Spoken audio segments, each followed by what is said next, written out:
In 1980, silver hit $50 an ounce.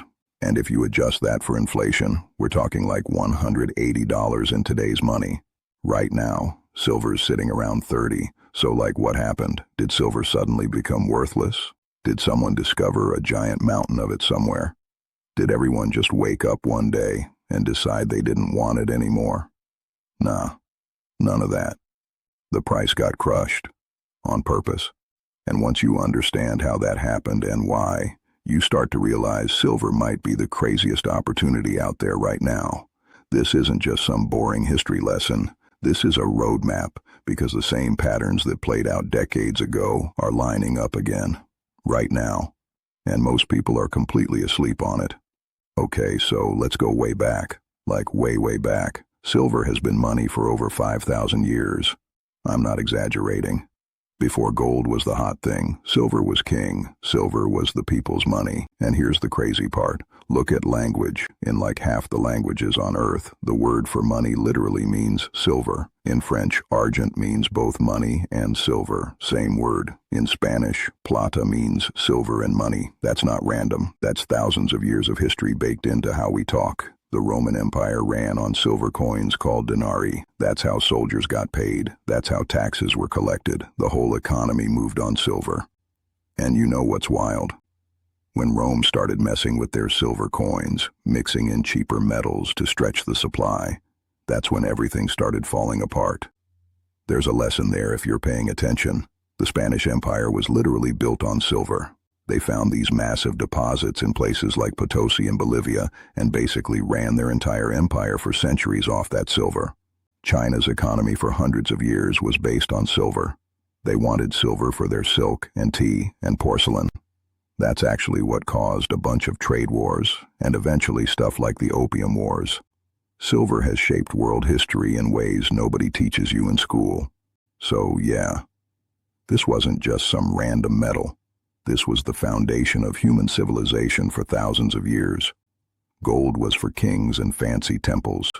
Silver was for everyone else, the regular people, the workers, the farmers. But here's where things get sketchy. In 1873, the U.S. pulled a fast one. They passed something called the Coinage Act. And basically what it did was kick silver out of the money system. Before that, you could take silver to the mint and get coins made. Silver and gold were both legit money. After 1873, only gold counted. They literally call it the crime of 1873. That's what historians call it. Because even back then, people knew it was shady. So why'd they do it? Think about it. Silver was everywhere. Normal people could get their hands on it. Farmers and workers could stack silver. But gold was concentrated. Fewer places had it. Harder to mine. Way easier to control. The big banking guys wanted gold because they could monopolize it. Silver was too spread out, too accessible to regular folks. So they killed it. And it wasn't just America doing this. European countries around the same time were also ditching silver. It was like a coordinated global thing. Push silver out. Make gold the only real money. The silver supporters in America fought hard. There's this famous speech from 1896 by a guy named William Jennings Bryan called the Cross of Gold speech. He basically said the bankers were screwing over working people by forcing everyone onto gold. He wanted silver back. He lost. The money guys won. Jump ahead to 1934. Great Depression is happening. Everything's a mess. FDR makes it straight up illegal for Americans to own gold.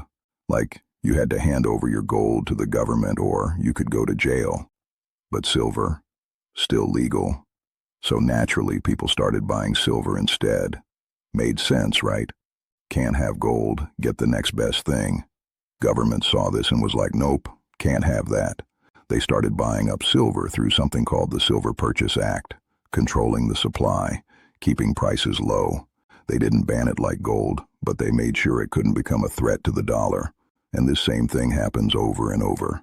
Every time silver starts going up, every time normal people start seeing it as a way to protect their money outside the banking system, something happens to crush it. Rules change. Markets get messed with. Price gets smashed down. Every single time. Now let's get to 1980. This is the legendary one. Everyone in the silver world knows this story. Two brothers from Texas, Nelson and William Hunt. These guys were loaded, oil money, billionaires. And in the early 70s, they started looking at what was happening in the world. Nixon had just taken the dollar off gold in 1971. Inflation was starting to get crazy. The dollar was getting weaker every day. They looked at silver and thought, this thing is way too cheap. This is real money. We should buy a ton of it. So they started buying, and they kept buying, and then they bought some more. But here's the key. They weren't just buying paper contracts. They were taking actual delivery. Physical silver bars, tons of them. Through various accounts and trusts, at their peak, they controlled something like 100 to 200 million ounces. Some people say they had like a third of all the deliverable silver in the world. As they kept accumulating, the price started moving. Early 1979, silver was around $6. By January 1980, $50. That's more than 8 times in less than a year.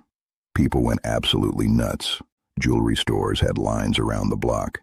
Everyone was selling their grandma's silverware. Coin shops couldn't keep up. Total chaos. And then it just stopped. Like overnight. The COMEX, that's the exchange where silver trades, just changed the rules out of nowhere. They said you can't buy silver anymore. You can only sell. Let that sink in. They literally made it so the only thing you could do was sell. In what universe is that a free market? It's not. It was a hit job. Think about what happens when everyone can only sell and nobody can buy. There's no one on the other side of the trade. Price collapses instantly. Silver went from 50 to 10 in like 2 months. The Hunt brothers got margin calls they couldn't cover. They went bankrupt, lost everything. And the message was sent. Don't try this. Don't mess with silver. We make the rules and we'll change them whenever we want. For the next 20 years, silver was basically dead. Just sat there between $4 and $6 doing nothing. Nobody cared. Nobody talked about it. The media said silver was just an industrial metal now. Not money. Not important. Just stuff they use in electronics. Move along. Nothing here. But underneath the surface, things were changing. Industrial demand was slowly growing. Mines were getting tapped out. The silver that used to come from recycling old photography was drying up as everyone switched to digital cameras. The fundamentals were shifting quietly. Then 2008 hit. Financial crisis. Lehman Brothers collapsed. Banks were failing everywhere. The government started printing trillions to bail out Wall Street. People started freaking out, losing faith in banks, in the dollar, in everything. Gold started running. But silver went crazy. From 2008 to 2011, it went from about $9 to almost 50. Right back to that 1980 high. Same exact pattern.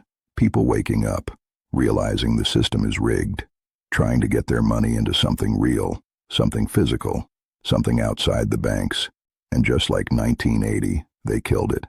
May 2011. COMEX raised margin requirements 5 times in 9 days. 5 times. Back to back to back. What's that mean? It means they made it crazy expensive to hold silver contracts. If you were playing silver with any leverage, suddenly you needed way more cash. Most people couldn't do it. They had to sell. Everyone got flushed out. Price crashed from 50 to 30 in 1 week. Then slowly bled down to 14 over the next few years. Same exact playbook, different decade. Now here's where it gets really interesting. 2020, COVID hits. Silver crashes to $12 briefly when everything was selling off. But then something weird happens. The Reddit crowd, the Wall Street bets guys, they notice silver is one of the most shorted things on the planet. They start talking about squeezing it. The silver squeeze thing was born. For a few weeks, you literally couldn't find physical silver anywhere. Coin shops sold out. Online dealers had wait times of weeks.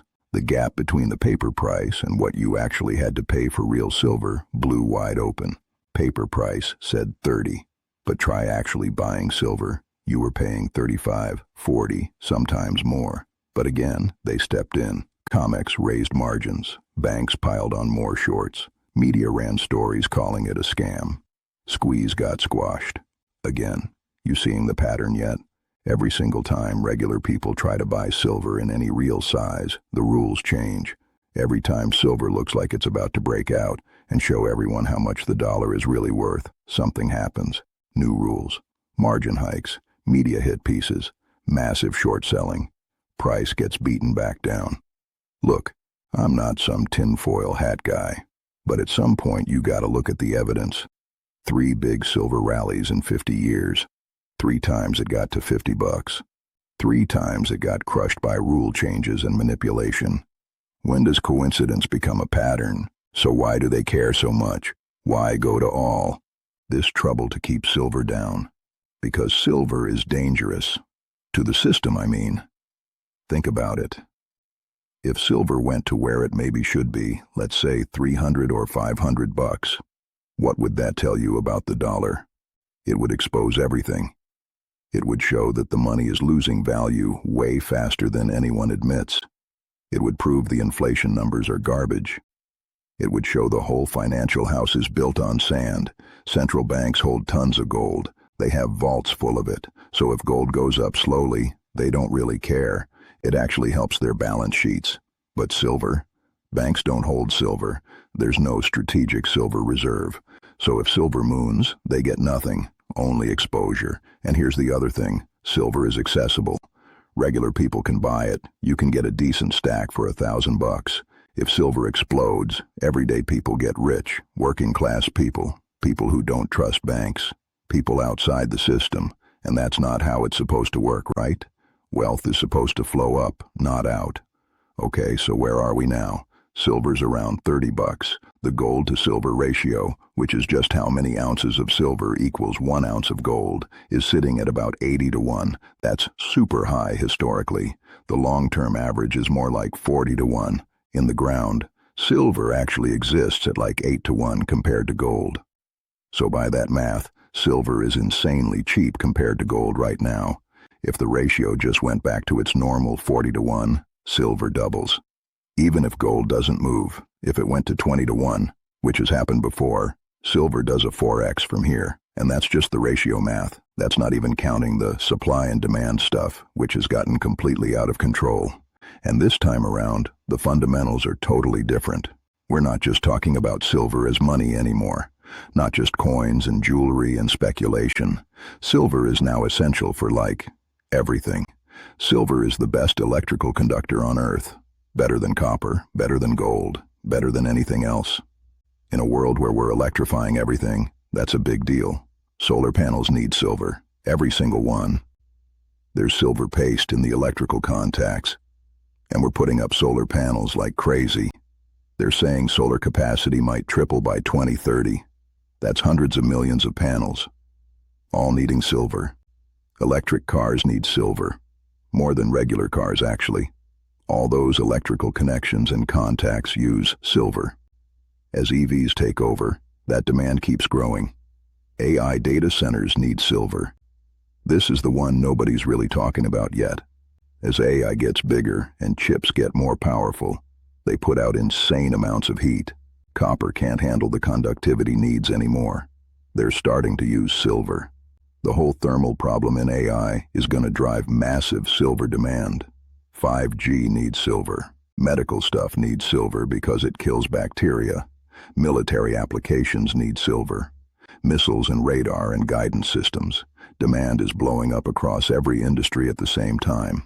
And supply? Stuck. The Silver Institute says we've been in a supply deficit for 3 years straight. We're using more than we're mining. The difference is coming from draining existing stockpiles. But those stockpiles aren't infinite. The vaults in London and New York have been bleeding silver. At this rate, some people think we run out of above-ground silver in the next couple years, and we can't just dig up more. I talked about this in another video, but basically 72% of silver comes as a byproduct of mining other metals, copper, lead, zinc. Miners can't just decide to make more silver. They're stuck with whatever geology they're working with. And nobody's found a major new silver deposit in over a decade. The ore grades, like how much silver you get per ton of rock, keep declining. We're working harder to get less and less. So demand is exploding, supply is stuck. Basic economics says price should go up, but it's still $30 because the paper market says so. There's like 100 ounces of paper silver traded for every ounce of actual physical silver. It's a paper game, a confidence game. Works as long as everyone believes the paper represents real metal. But paper doesn't build solar panels. Paper doesn't cool data centers. Paper doesn't go into missiles. Eventually, the industrial users who actually need the physical metal are going to start panicking. When they bypass the paper market and start bidding for real silver directly, the whole thing breaks.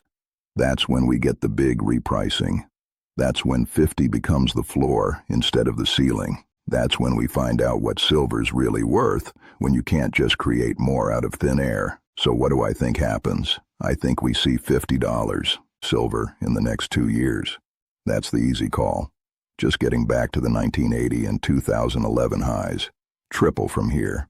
But if the paper market actually cracks, if there's a real physical shortage and industrial buyers start scrambling, 100 is possible.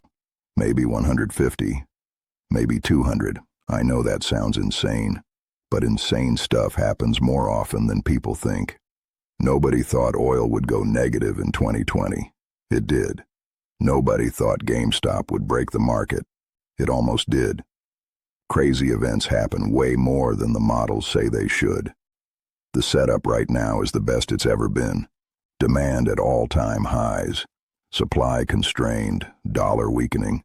Government debt going vertical, inflation not going away, geopolitics getting crazier, paper markets stretched to the max, and silver's still priced like none of this is happening. Like it's 2015 and everything's fine, like it's just another boring industrial commodity. History doesn't repeat exactly, but it rhymes. And right now the rhyme is getting really loud. 1980, 2011, now. The only question is whether you can hear it and whether you're going to do something about it before everyone else figures it out.